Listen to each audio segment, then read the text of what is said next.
And when I said maximize your global reach, I saw that little tiny sparkle in their eye, and I kind of saw their face sort of like light up, and I latched on that. I'm like, that's it. That's the phrase to use. So that even now to this day, that is the tagline for Geogrify. It's maximizing your global reach.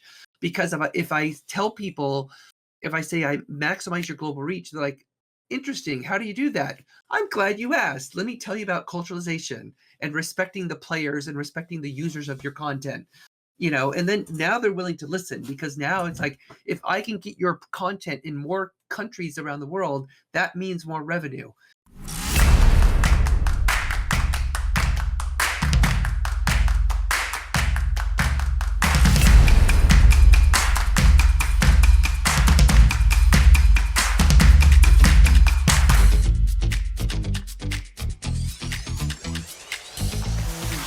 This is the Game Industry Events Podcast by Events for Gamers, one of the only exclusive game industry event calendars covering global industry events and knowledgeable event attendees like my guest today.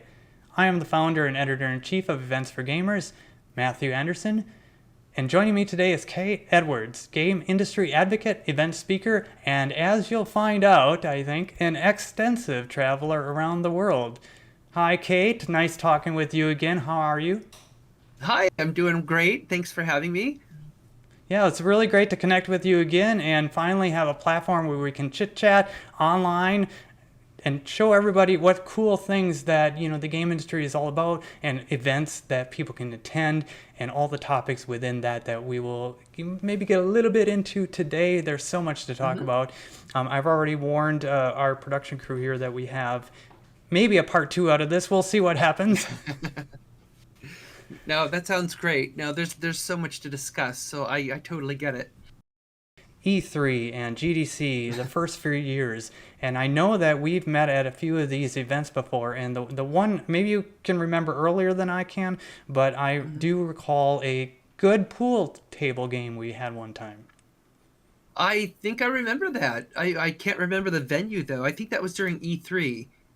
I don't know the venue either. All I remember is a pool table and you and I duking it out on the pool table, trying to bring in a bunch of people around us who were like, hey, can I join and play? And that was a great networking strategy right there, is yes. When you have something like that at a venue, use it.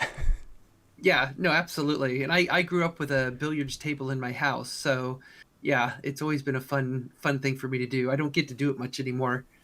Yeah, I did too. Yeah, good times. Actually, while I did have it, I couldn't use it because we put a ping pong board over it and put computer tables on it. Yeah, at one point, I think my mom put like plywood on top of it and used it as like a craft table or something. So it's like, okay, no more. You had your fun. It's my turn to use it. So yeah, I get it. So you started in pretty early in your life in a career around games and around events. Which one came first? Was it games or events?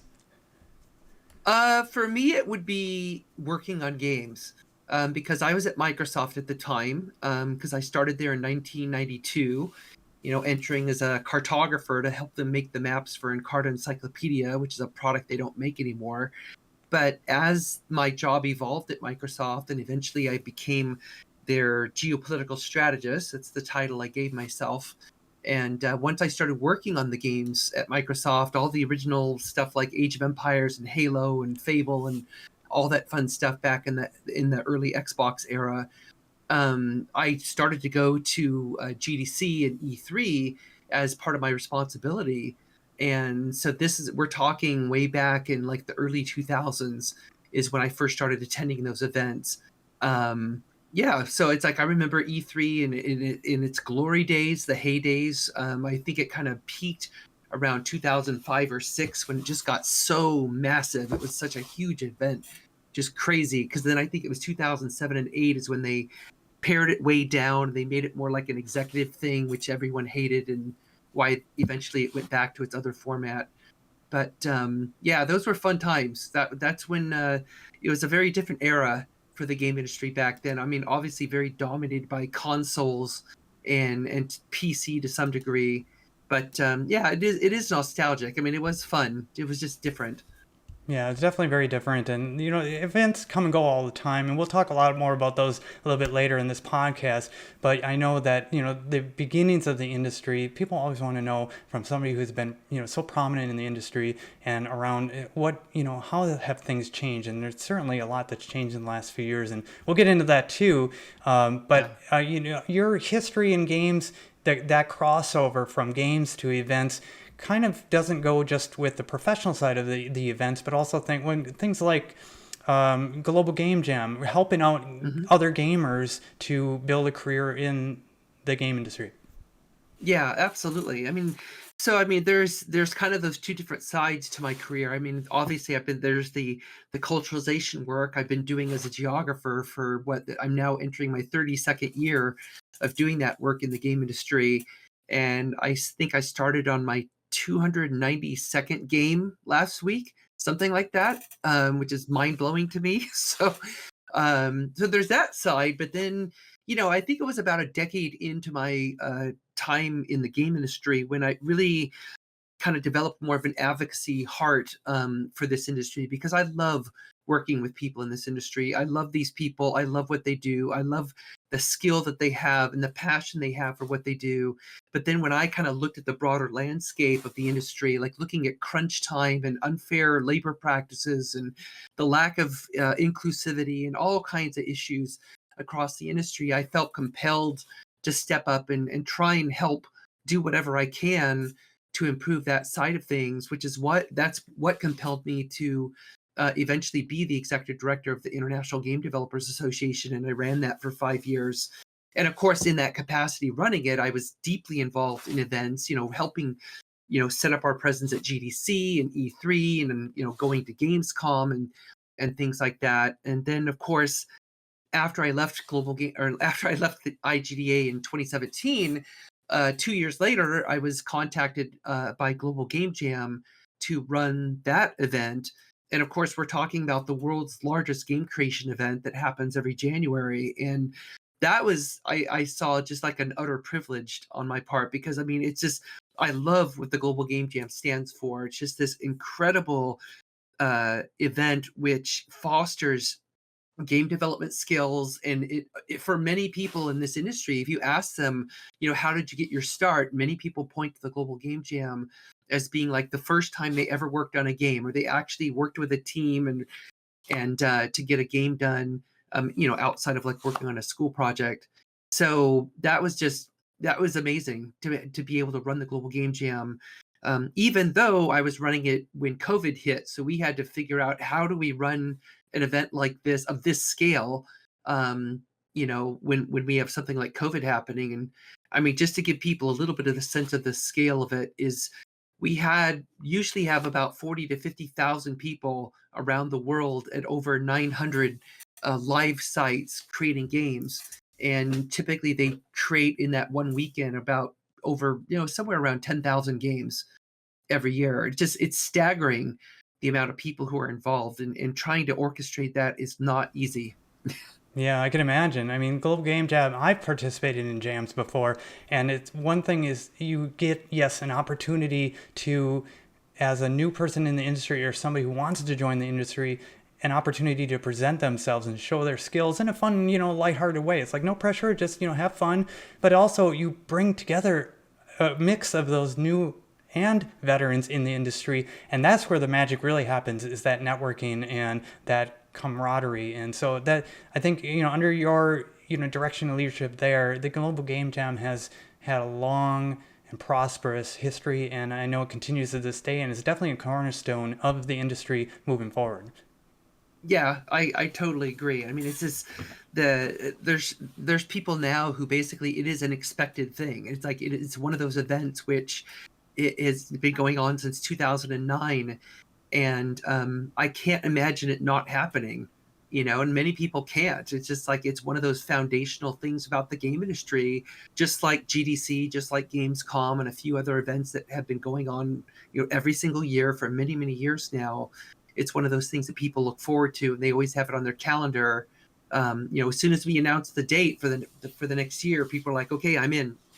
Yeah, exactly. So Global Game Jam, everybody has an opportunity to participate. But IGDA, you mentioned that a few times too, International Game Developers Association, IGDA for short, is something Mhm. that I was chair of for the CM SIG for a little while there, Community Management SIG.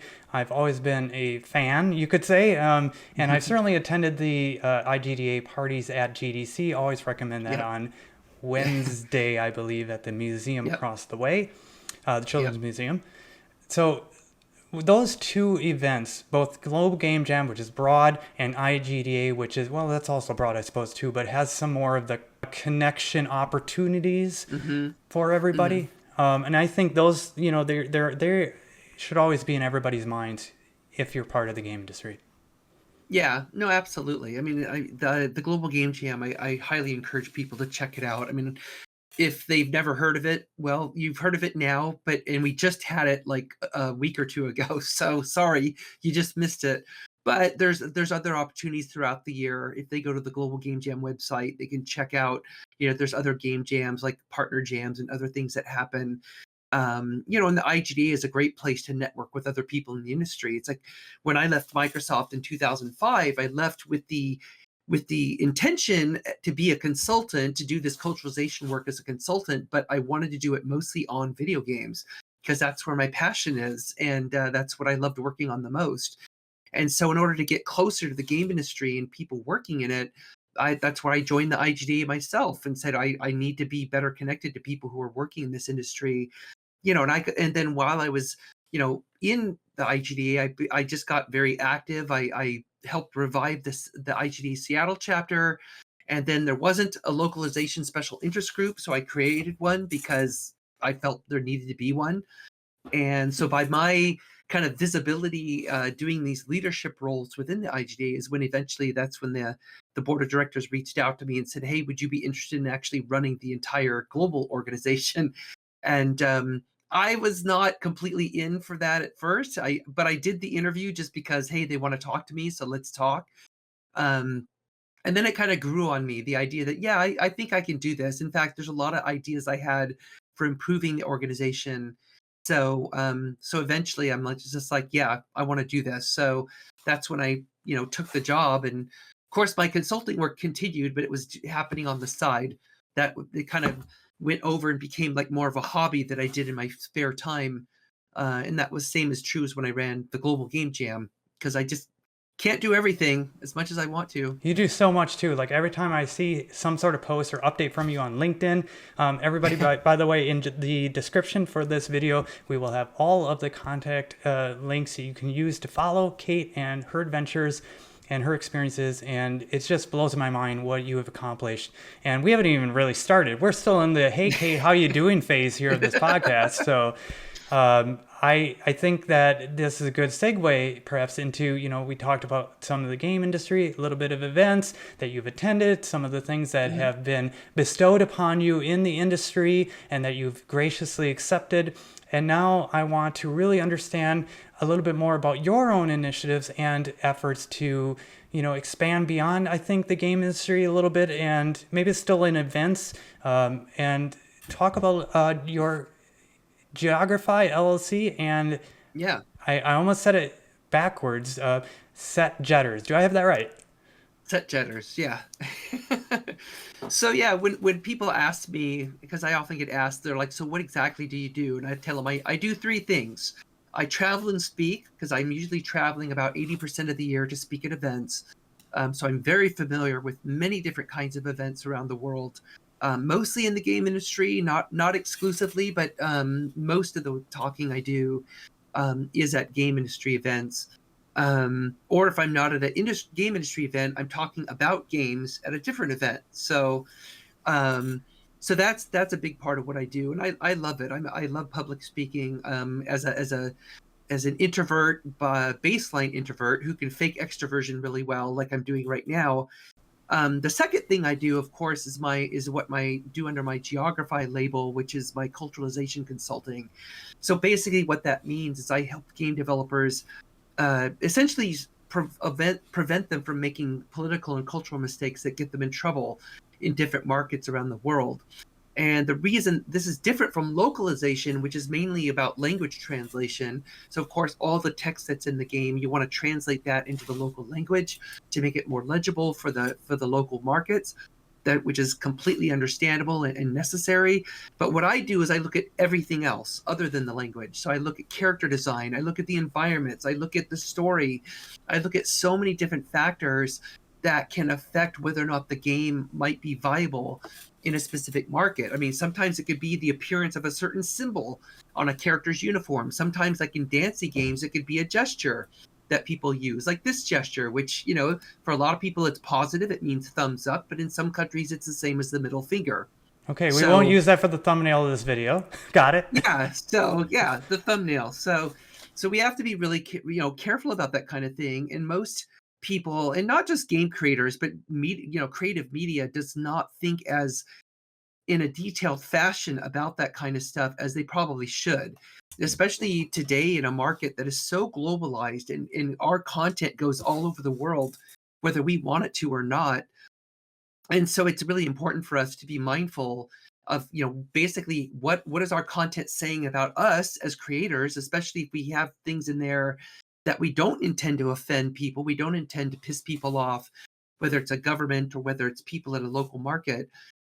Because generally most game developers, when they make a game, they really want as many people as possible around the world to love what they did and to play it. And if there's something in their game that kind of puts them off culturally or geopolitically or something else, then they're not going to love the game. They're going to be angry at you, and they're going to be backlash against you and all of that. And so I try and help developers avoid that. And so that's what I've been doing for a very long time now. Starting with all those games at Microsoft back in the day, and then Microsoft still is one of my clients, but I work with many other companies now. And then the third thing I do is SetJetters, which is a passion of mine that has turned into a business. So when I travel so much around the world, one of the things I love to do is visit filming locations, because it's just I'm a geek, and I love visiting these places. Of course, I've been to many filming locations for like Star Wars and Indiana Jones and James Bond and stuff like that. But I've been to locations for all kinds of films. And it's something I've been doing since I was a teenager, growing up in Southern California, where you're surrounded by many filming locations because you're right there by Hollywood. And it's just something that I found it's really fun to do, to go there, to say, wow, I can't believe I'm standing in the exact spot where that actor stood when they filmed this movie, especially if the movie has meaning for you. Like the original Star Wars, I was 12 years old when that came out. And it just was so impactful on me and my generation at the time, that when I went to Tunisia several years ago, and I went to Lars Homestead, the original building, which is still there, out on the dry lake bed, it was like a religious experience. I was weak in the knees. I was starting to cry because I'm like, I can't believe I'm here. Of all places, I'm at that very place where Star Wars began. That's so amazing. If only there was an app that gave you a convenient way to find these locations. Yeah, that's what I thought too. And so, so I, during COVID of all times, I partnered with 4 other people, my co-founders, and we founded SetJetters, and we created this app, which has now been out on the iOS and Android stores for about 4 years now. And we're constantly adding scenes, like every day, new scenes from films all around the world. We currently have over 8,000 scenes around the world that people can visit. And the cool thing is that because we have such a large community now, we have people submitting scenes, suggestions, like every single day. And so we get a lot of our suggestions now from our community, because they might have gone to some place and we don't have it in the app yet, or they might live near a filming location or say, hey, this is right down the street from me, please add it. And so we do, of course. And so when you mention a scene, that's a shorthand for the scene of where the movie or TV show or what have you is filmed. And then you use the app to search, like, say, please tell me Star Trek or maybe Stargate scenes are in there. I believe we have some, yes. Okay, so I totally would search for that. And if not, I will find you some scenes just like you're talking about. But if somebody wants to go find Walter White's house from Breaking Bad in Albuquerque, they can find that in the app. Or they want to find any number of scenes from the Lord of the Rings series, New Zealand, they can find all of those in the app. And on it goes. And so we add, and when I say a scene, I'm talking about a specific shot, a frame of the film. And we try and pick those scenes that are very iconic for a particular part of the film or for that particular location. And it's some places, because they've been used so many times, like Doune Castle in Scotland, which was made famous by Monty Python on the Holy Grail, has been used for many different films. And it's been used for Outlander, it's been used for Game of Thrones, it's been used for tons of stuff. So if you go to Doune Castle in Scotland, it's just like you'll see scene markers like all over the place right around it, because there's scenes from all kinds of different movies there.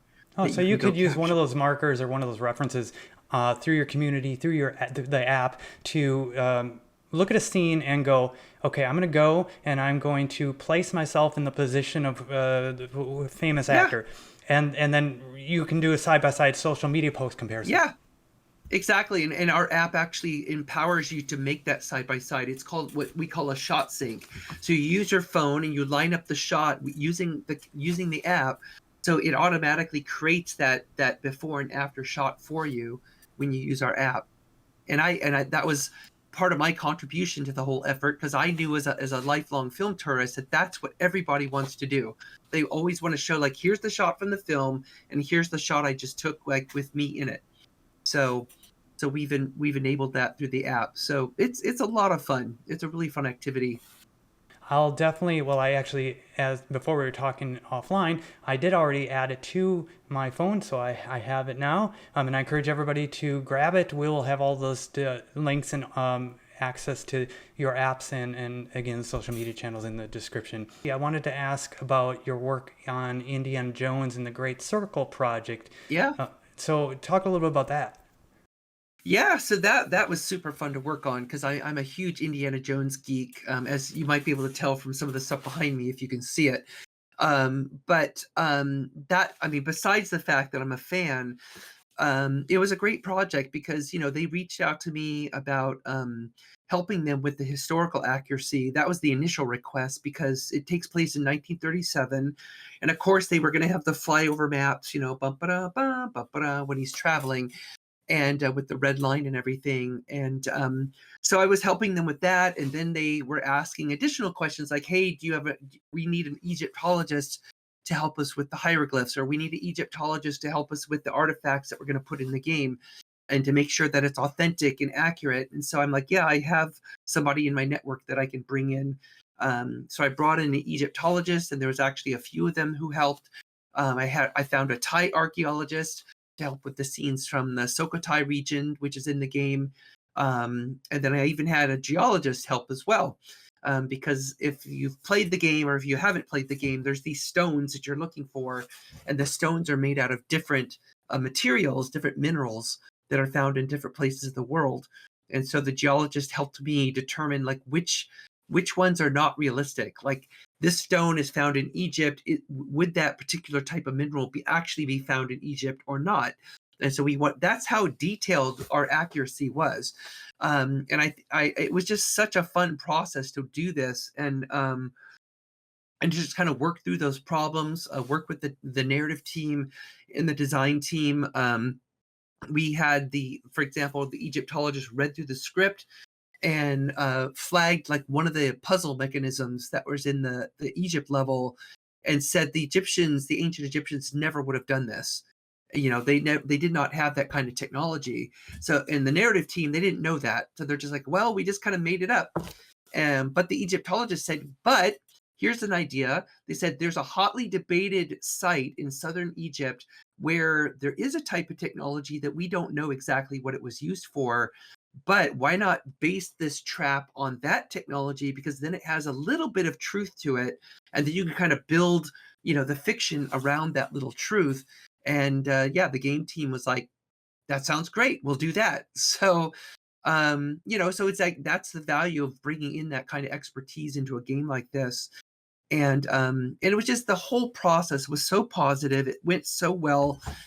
It was a lot of work though. It was very, very busy, but It was just a real joy to work on it, and the fact too is that when I'm done with my work, and this is true of pretty much most games I work on, most players will never understand the degree of effort we made to make it accurate and to make it authentic for them. That when they're standing at the pyramids of Giza in the game, that what they're seeing looks exactly accurate. And that the hieroglyphs that we have, even though they might be fictional, because the narrative team says, "Hey, we need Indy to find this fictional set of hieroglyphs and translate it," but the hieroglyphs themselves are perfectly accurate for what is said, because we had the Egyptologists translate from English to hieroglyph. Um, that whole process, I just find it so fun and so fascinating. And then, of course, the game comes out in December, and it's just getting massive accolades. It's getting like Game of the Year accolades and people calling it 10 out of 10 and all that. And that just makes it all the better, to know that we delivered. We actually delivered it in a way that fans love what we were able to do. And of course, I've played through the game myself, and I thought it was fantastic. As a huge Indiana Jones fan, I really loved what they did with the game. So yeah, so you kind of it's almost like a perfect situation where it's a project you want to work on, doing the kind of work you really love to do, and then the game actually is really really good and gets a lot of great critical praise. And so all of that comes together and say, wow, I feel incredibly fortunate to have been able to work on that. Yeah, that's awesome. A full circle. You get a chance to meet your passion, meet your interests on an entertainment level, meet it with the professional level that you have, and meet other people. And the whole thing is it's really awesome. And I'm gonna have to check out that Yeah. game. But I'm a huge Indiana Jones fan, so I must ask you, which movie is your favorite and least Oh, favorite? well, Raiders of the Lost Ark. That's easy. That it's the movie. I mean, it's just like I am, I mean, tonally, none of the others even come close. I would say, the least favorite's got to be like probably as you'd expect me to say is Crystal Skull. I was not a fan. I actually like Dial of Destiny a bit better than Crystal Skull, but they all have their flaws here and there, but not Raiders. To me, Raiders is just like I hold that up there as like that is such a well done movie. And it tonally, they hit it just right. Just the amount of humor, just the amount of seriousness. Didn't become too campy or anything, unlike some of the other films. So, yeah. But I will say that John Williams' score is awesome in all of them. So, Yeah, I would agree. Raiders of the Lost Ark. I would also say that maybe the third movie would be my second, perhaps favorite. Last Crusade, yeah, Yeah. I would probably agree with that. I think Last Crusade was pretty awesome. So, although I did watch Temple of Doom again recently, and it holds up pretty well. It's still there's parts that are kind of silly, but it's good. I like it. Yeah, silly is a good way to describe some of those scenes. But yeah, I think I like that one as well. It's definitely within the okay, let's watch it again bucket. Yeah, yeah. So we're talking about movies and a little bit about TV shows and all the exciting things around them. What exciting opportunities and maybe perhaps some trials and tribulations that you've had in these businesses that you've grown from the ground up over the years? Well, I mean, I think it's like every business owner. It's like when I left Microsoft to create Geogrify, the challenge there is the fact that when I was there for 13 years inside Microsoft, I established myself as like the authority. I mean, I even had Bill Gates' ear. I had to go debrief him personally a few times. And so he knew who I was. And my escalation path at one point was Craig Mundy, Bill Gates. So if somebody wasn't going to do what I asked them to do for the benefit of the company, I usually got my way. But I didn't like doing that. I didn't like, flexing that kind of escalation path because I always wanted to work it out. It's a diplomatic exchange. It's an educational opportunity. So if I'm working with a game team or some other product team, it was always about helping them understand here's why it's important to do it this way. And if they didn't agree, then we figured out a way to come to an agreement. Um, so so that, going from that environment and then leaving all that behind, great pay, great benefits, a team that I created, a job that I created, a unique function in this massive company, and I walked away from it to be self-employed. And yeah, a lot of people thought I was really crazy to do that. It's like, why are you walking away from this? I mean, especially at that point in time. But I felt that my mission was accomplished there. There was nothing more for me to do at Microsoft. I'd done everything I set out to do. And I felt that now is the time to do this work for other companies. Well, in addition to Microsoft as a client. But that's hard because you're basically going all the way back to square one or square zero. It's like I'm starting all over again because out in the big wide world, nobody knows who I am. Nobody knows what I accomplished at Microsoft. I mean, I can tell them, but that doesn't really impress them because they weren't there, So I had to figure out how do I sell myself? Well, I'm an introvert. Yeah, like I'm going to go out and shake hands and sell myself. It's like self-marketing is like a death knell for introverts. It's like we don't like doing that. So I decided that the best thing I could do is get on every stage possible to give a talk about what I do. Because if I felt that if I could get on a stage and explain what I'm doing, what culturalization really is and how it can be helpful, then people are going to understand and they might actually hire me to do the work. And so that's where events became absolutely critical to my early consulting career. Without events, I would not be here because it was events that enabled me to get on a stage, talk about what I did. And that's when I started getting connections with people who are saying, hey, because of your lecture, you've got me thinking that we may need to do something different in our game. Hey, let's talk. We need to talk about this. And so that was my strategy because, again, I suck at marketing. So I just figured if my marketing is going to be me talking about my work up on a stage at an event. So I did that a lot. I did basically, and I guess I am almost 20 years later, still getting up on stages, still speaking at events. But now I do it just because I love to do it and I get asked to do it. It's not because I was like desperately seeking, I'm like, oh, I got to do it because otherwise I need business. But like every entrepreneur, I mean, I had a lot of ups and downs. It was not easy. You would get that feast and famine cycle where you get a lot of consulting gigs and then you have nothing. And then you've got a lot and, so you have to really discipline yourself and plan like, you're got to be in this for the long term. So how do you plan for that? It's not being in a comfort zone of working for a large company where you have your expected salary. But of course, in today's game industry, there is no comfort zone anymore because who knows who's going to fire who tomorrow. Yeah, But exactly. That's the unfortunate thing about it. So if you have one piece of advice for any entrepreneur looking to, to get their career started in business of their own, what would it be? Yeah. I would say, first of all, they need to very clearly define what their offering is. You got to be super clear about what it is. And I made that mistake as well right from the start because being a geographer, I was so gung-ho to like push geography because that's kind of like on a personal mission. So my first tagline for my business was where geography meets business. How boring, how generic. What does that even mean? And so I had to figure out, how do I sell what I do to people?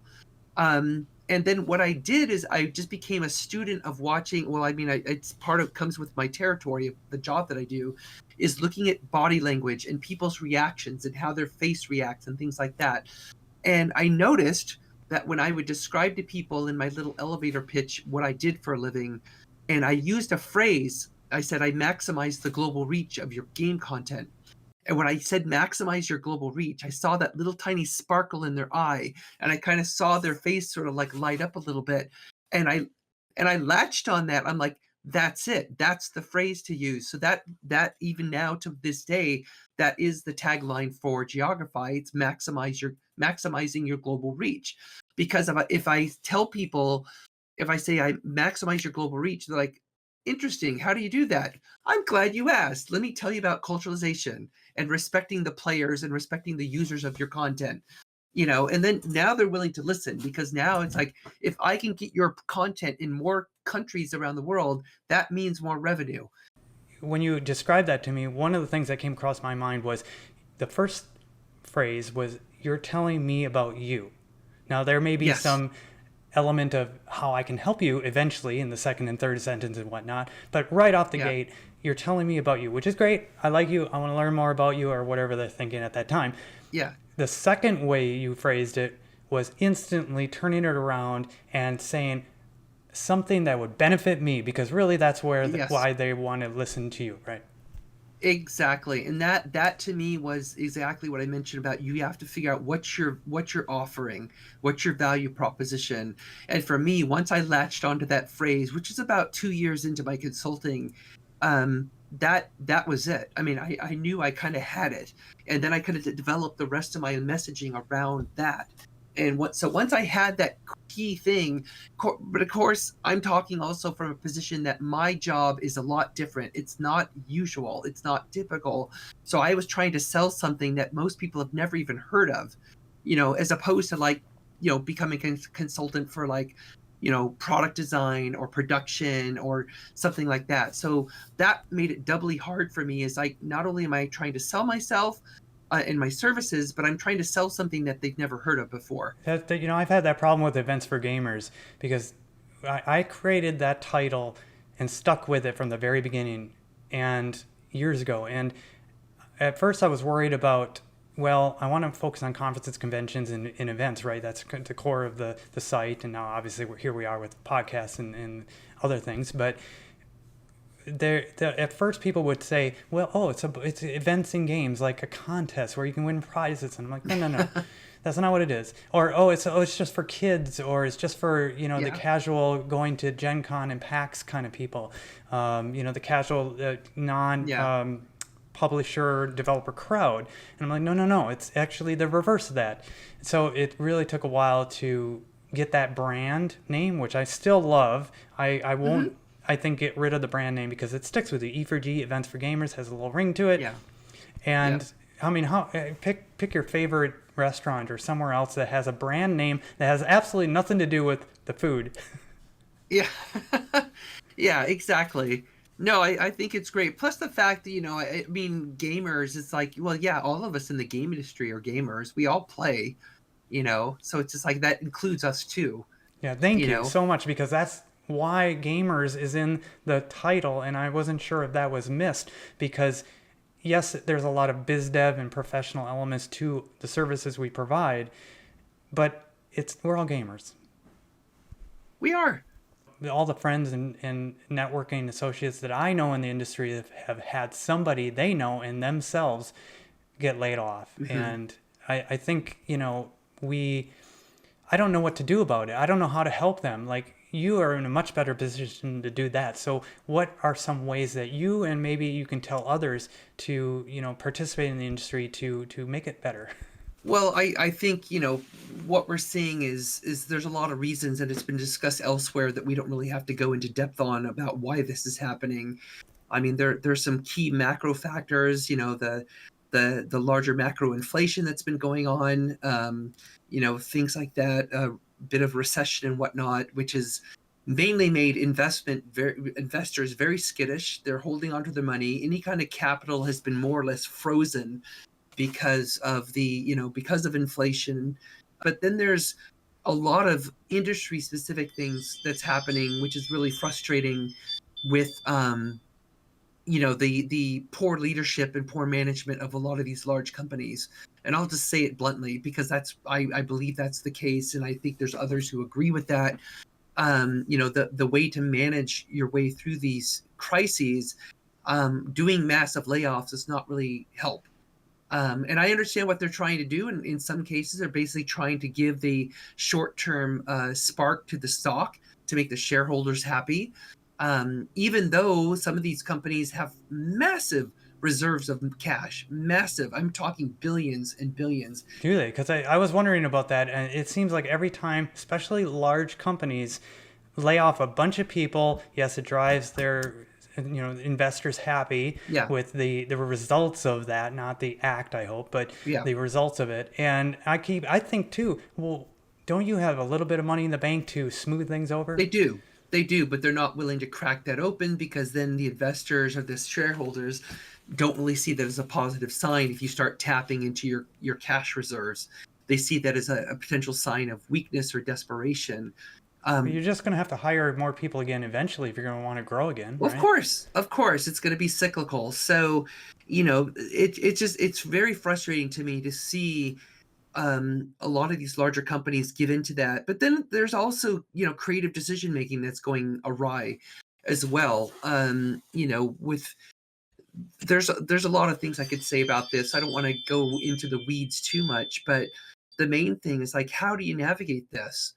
How if you're in the trench developer, you're an artist, you're a narrative designer, programmer, audio, whatever you are, how do you navigate this? And there's quite a few people who are doing the one tactic, which is you kind of step out of games and do something else for a little while because it's just safer, to be honest. I mean, it tends to be safer. But in the general tech sector, even there, it's not too safe at the moment either. But as much as possible, some people try and like step out. They try and find a job that can at least give them a paycheck, give them some benefits, and kind of keep them going until they can kind of find a way back to the game industry. Some people are broken, sadly, by this whole experience, and they're like, I'm never coming back to games. I've been tainted by this. And I find that that's a very sad state of affairs, but I don't blame them one bit. I can completely understand why they would feel that way about this industry, because this industry, as large as it is, much larger than film, much larger than music, much larger than television, the amount of revenue this industry creates is staggering on a global scale. And yet we still act like we're a scrappy startup. We still act like we're the outsiders. We act like we're the underdogs. We're not. We're not. And I wish companies would start acting more mature in how they approach these problems. First and foremost, which I'm really happy to see, there's becoming increased traction in unionization in the labor force. And I think that's absolutely necessary because honestly, running the IGDA for 5 years taught me one thing that's very loud and clear, is that the IGDA overall, while it's a great community to get started in, it doesn't have any teeth for going against a company and saying, hey, you need to treat these people better, or you need to give them better terms. It doesn't have those teeth, and that's why we need a union. That's why we need other forms of labor, labor management that will give people leverage, and that's really what it's all about. And when I left the IGDA, some people asked me, so what are you going to do now? And I said, well, I'm going to investigate how to start a union, and I did. I spent a good year or 2 years going down that path, and I just don't have the resources, and I didn't have the time because I still had to do my consulting work. Is it possible? Can we unionize the game industry? Absolutely. It's already happening. You've got Yahtzee, which is a Hollywood union that is making some inroads. You've got CWA, which is also making some inroads. You see more and more unionization happening at like Activision Blizzard and at other places where it is starting to happen. And I mean happen in the US. It already has been happening in some places outside the US. But I think the reason why there's a focus on the US is because to have it happen in the US sends a larger signal to the broader industry that you need to change, and I was hoping that the creation of a union would not only protect workers, but also send a signal to management saying you need to treat your people a hell of a lot better than you do. And that includes how you lay them off and how you see them as a resource. And so Do you see that idea, that how we treat our workers in the industry as a what's the word? An element, an artifact. I'm thinking Indiana Jones again here. An artifact of the scrappiness of the game industry from its very beginning days, Yes. when in some ways that was kind of necessary for that chaos, if you will. Is it a bleed over effect of that, or is there something else happening now? Well, I do think that's a big part of it. I think that it's kind of that adherence to this, I don't know, call it nostalgia, call it something else, that, well, in tech and in games, we don't need unions. We do it differently. But obviously that's changing because even in the broader tech sector, there's unions popping up as well. And as I think they should, because basically we're talking about how do you respect and manage talent that creates the games for you in your company. And I'm saying you meaning the management people. It's just like you've got massive amounts of incredible talent that you are treating like crap, because of the way, whether it's the lack of benefits or whether it's the lack of longevity that you give them. I mean, you look at what happened with Embracer, with the Embracer Group and all the investments that they made in these large game studios. And that was all predicated on them getting this massive investment, which they did not get. So on one level, they were basically spending money they did not have to acquire game companies. And then when they didn't get the money, the $4 billion investment they were expecting, what did they do? They had to shut down studios left and right, including some studios that have been around for many years, like Volition, that had made a big name for itself. And they just shut them down. And it's just like, what horrific management. I mean, to me, it's like that is so irresponsible for that to happen. Well, let me play devil's advocate here, and I want you to hit me back hard on this if you can. Sure. The game industry, it's chaos.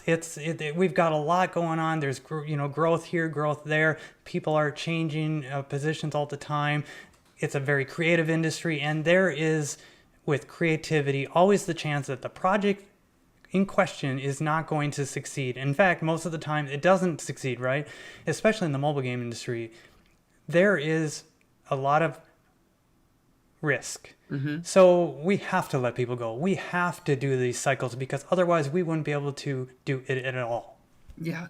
Well, welcome to the film industry. They have the same problems we do. And they manage to unionize across the board in the film industry. And I'm not saying that's perfect, because I know people who work in film, they complain about their unions. They feel that it's not a perfect solution. But there are protections for people when a project dies, when talent has to shift from one project to another. They have protections in their union that basically ensures that they at least get paid something. They at least get some kind of benefit. They get some kind of severance. They get something that allows them to move on to the next project. Whereas in our industry, in the game industry, we don't have that. There is no safety net whatsoever, unless you happen to live outside the United States, where you get like state mandated healthcare and there are protections. But if you're talking about the US, you're kind of basically left out to twist in the wind, more or less. So some people might say that. They might say that's the reason why also we can't continue to support the same people in our studio, because we're constantly having to remake and renew. And if you push us into the union business here, and the unions have to, put all these rules around us and constrain us, we're just going to make, game number 2, 3, 4 of the original and never make anything new because it's way too risky now. You mean what most AAA studios are already doing? Well, they're already, yeah, exactly. So it's like I'm that. just playing this, not successful, thankfully, devil's advocate here, right? No, I get it. Well, no, I no, but you raise a good point. I mean, I honestly don't think that unionization is a limiter of creativity. What I think what it basically puts unionization really at its core, in my opinion, puts pressure on the people who lead these companies to do a better job of program management and product development. Be more mindful about how you do these things, and feature creep and all the other things that happen in the production of a game. I can't think of a game I've worked on where there wasn't some form of feature creep. And how that's managed it has to be done very carefully, because it's like you have to stick to the vision and get the vision done, and then you can decide if you're actually going to do that under budget or on budget, on schedule. Then you can start talking about, well, maybe we want to add this feature after we get all the other things done. And so I think that's where I see a lot of failure, and honestly, it's project management 101 kind of stuff. And I know it's not easy. I mean, it's like I have many of the friends of mine and colleagues are people who run these massive studios. I know the pressure that they're under. I know the kind of factors that are that are influencing their decision making, and it's a very difficult job. And it's easy for us to kind of look at an executive and say, yeah, you should do better. It's like, well, it's like there's many factors that are behind that decision. And nonetheless, though, I think sometimes we're, especially in the tech sector, which includes games, we too easily forget that it's talent is the focus. Talent should be the focus. The people who make the products. It's not, well, I need 13 artists and 2 programmers, whatever else. It's like, no, it's think about the faces and the people and who they are. It's like, that's what's important here. It's like, yes, they are a resource, but they're also a human life that has dependencies and other things, attached to that, just like the executive has, just like any manager has. So I think it's that lack of empathy that creeps into the process that I think is ultimately something that is really damaging to this industry. And it's true of any industry, to be honest. But I think in the game industry, from what I've seen over my 30 plus years in this industry, it's that decrease of empathy for the talent who's actually doing the work. It makes it way too easy to make these really crappy decisions that it's going to affect these companies for years to come. So we're talking a lot about unions and things in the future for the game industry. What has been the most important advancement for the industry in the last few years? Well, I mean, obviously, we could address AI. Is that an advancement? I don't know if it's an advancement. I do think it's something that we can't avoid. We've been using AI, of course, in the game industry for many, many years. Procedural AI and other forms of AI for like NPCs and things like that. But when we're talking about generative AI, I mean, obviously that's been quite of a explosive issue in the industry, but it's not going away. And I think, the fact is that we're starting to see more individuals, artists and programmers and whatnot, as well as companies starting to figure out how can we responsibly incorporate this technology into what we do. Because I think there are pathways to do it responsibly, certainly, as there is with any technology. So I think as long as we're being mindful of that, and especially thinking about the ethical dimension of what we're doing and how we're sourcing material for the AI, I think that's the way to do it. Eyes wide open as we embrace these new technologies. And I think so. It's like how it's going to evolve the industry itself. I don't know. I think honestly, on one level, assuming that we're mindful of all the sourcing issues and the ethics issues, that I do see how this could basically help small developers, like indie developers and even solo developers, do a tremendous amount of work and scale their creativity in a way that they were not able to do even 2 years ago. And that's kind of exciting. It's kind of exciting to see where that might go. One of the biggest needs I think we have in the industry, which is, I'm part of a group that's talking about a code of ethics for the game industry. And that code of ethics has a lot of dimensions to it, including how we treat people, how we use tools like AI. I think it's a conversation that is really important for us to have as an industry, in light of what's going on in the workforce right now. Maybe it's time to fully embrace unionization or some other form of leverage, because to me, that's the most important word, is leverage. Whether or not it takes the form of a union, whether it takes the form of like a legal defense fund or something that workers can turn to and say, hey, I need help because I'm in disagreement with my employer and I need to work this out and I don't have the money. Yeah, and it needs to be something that is. When you mentioned code of ethics, I'm a community manager also in the game industry, and my first thought was instantly all of the guidelines and the rules and code of conduct that we employ in our communities to keep the community safe, but also to keep them from disrupting other communities and also disrupting the team and the team disrupting them too. It applies to everybody. Yes. So I hope that with anything that's being developed like a code of ethics for the game industry, it supports and includes everybody top to bottom, so everybody knows their place in that structure, doesn't feel left out, and feels like this is fair for me too. Absolutely, and I think I would love to see that happen, which is why I'm part of this group that's interested in developing that. And how it gets implemented, I don't know.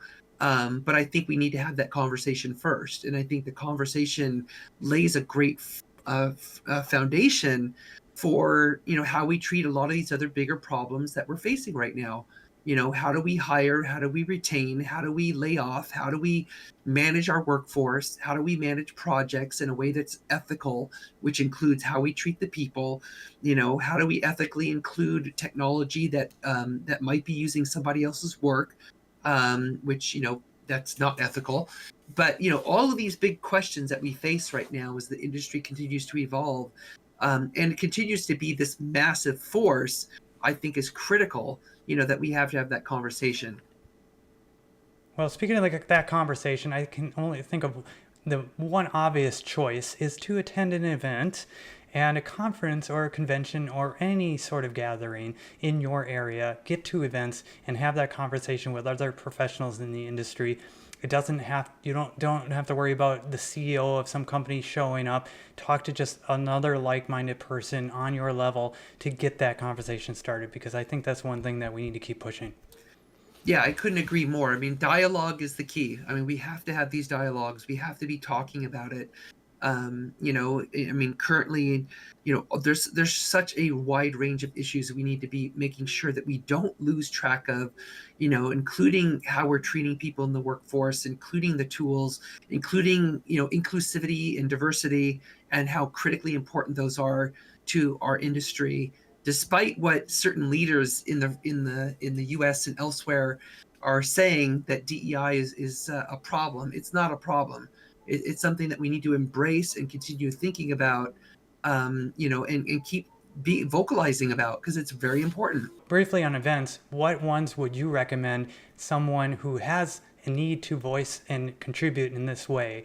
Which should they go to? Well, first and foremost, I mean, we have to recognize that for a lot of people, traveling to GDC or traveling to Gamescom is not realistic because it's expensive. It's expensive for hotels, expensive for travel. So, if you don't see yourself being able to go to some of the larger industry events, definitely look for things local. I mean, there tends to be smaller events all over the world. I mean, there's all kinds of regional events, there's municipal events. The point is get involved, be a part of a community, be a part of the dialogue, lend your voice to it, be a volunteer. You can join a global game jam site or whatever it might be, an IGDA local chapter, and be a volunteer. It's really important to be engaged in the conversation and not just kind of sit back and think that, well, this is all just going to sort itself out. It's like things don't sort themselves out. People sort them out. Individuals sort them out. And if you think about it, like every major movement in human history was started by how many people? One person who was vocal and had a good idea. So that could be you, it could be somebody that it's just like the point is that we have to not be complacent. It's easy to be complacent in the face of fear, in the place of a down cycle in the industry or a down cycle in a country or whatever it might be. But we can't let ourselves succumb to that. We've got to stay hopeful, and the way we do that is we talk to other people, and we talk with our colleagues, and we connect with them.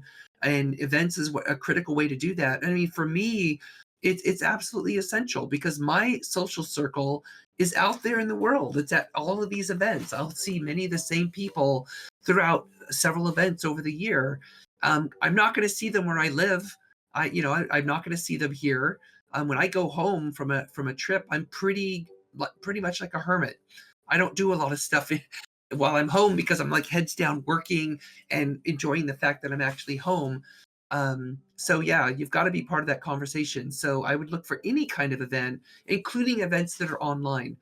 Yeah, definitely agreed. There's events all over the world. If you think there maybe isn't an event in your area, well, you can always start one. Start small. Have a meetup at a local, gathering place that's your favorite, a restaurant. It doesn't matter. And start there and then post and talk about that online, because I've seen a lot of those come up and become quite popular in places that don't have game industry studios or conferences to go to. Yeah, absolutely. I couldn't agree more. And I think IGDA does support, as many of the events themselves that are larger in the industry, also support that sort of mention. So you can go to the IGDA's website and find an event near you. You don't have one, create one, let them know, and they will be happy to support your efforts. Yeah, absolutely. I mean, it's just like the reason I basically got the Seattle chapter of the IGA back on its feet. The reason why I created the localization SIG is because I don't like people whining about things. And I was around too many people saying, yeah, it's too bad the chapter's not here anymore. It's too bad we don't have a community for localization people. I'm like, stop whining about it. Do something. So I basically took it upon myself. It's like, I will stand up and I will do something. Isn't that the greatest thing about the industry, is that we have so many people that are passionate about the projects they work on or want to work on, and also help each other to do that. And I don't know another industry, the movie industry, TV, maybe they do the same. I'm not in them. I don't know. It's actually one of the key reasons why, after I left Microsoft, I wanted to basically work as much as possible in the game industry, because I already knew at that point how much this industry helps itself. I mean, there is a spirit of camaraderie. There is a spirit of helpfulness between each other. I mean, that's why at like San Diego Comic-Con and at its sister event WonderCon, I run these game developer mentoring workshops, and I recruit about 20 to 25 of my colleagues who show up, and they donate their time to basically help anybody at the con who wants to talk about getting into game development, or maybe they're already in games but they want some help. And the fact they are so willing to donate their time, and they come back year after year after year, they're just like so eager to help. I just got a message from somebody yesterday asking me, "Hey, when is the WonderCon mentoring workshop going to happen? Because I want to participate again." It's just, I love the fact that we love to help each other out in this profession and in this industry, and it's one of the key reasons why I've stuck around it for so long. Yeah, same here. I love it too. Speaking of helping out and volunteering one's time, thank you so much, Kate, for being on this podcast today. No, thank you. Thanks for having me. Thanks everybody for watching and learning more about Kate's other opportunities to connect with you in the industry. Be sure to also follow Kate at Blue Sky at geogrify.bsky.social. We'll have all the links in the description. You can also follow us on youtube.com/eventsforgamers, likely where you're watching this right now. Subscribe and follow us for more events, podcast information, and special guests like Kate. And see you all at that next event.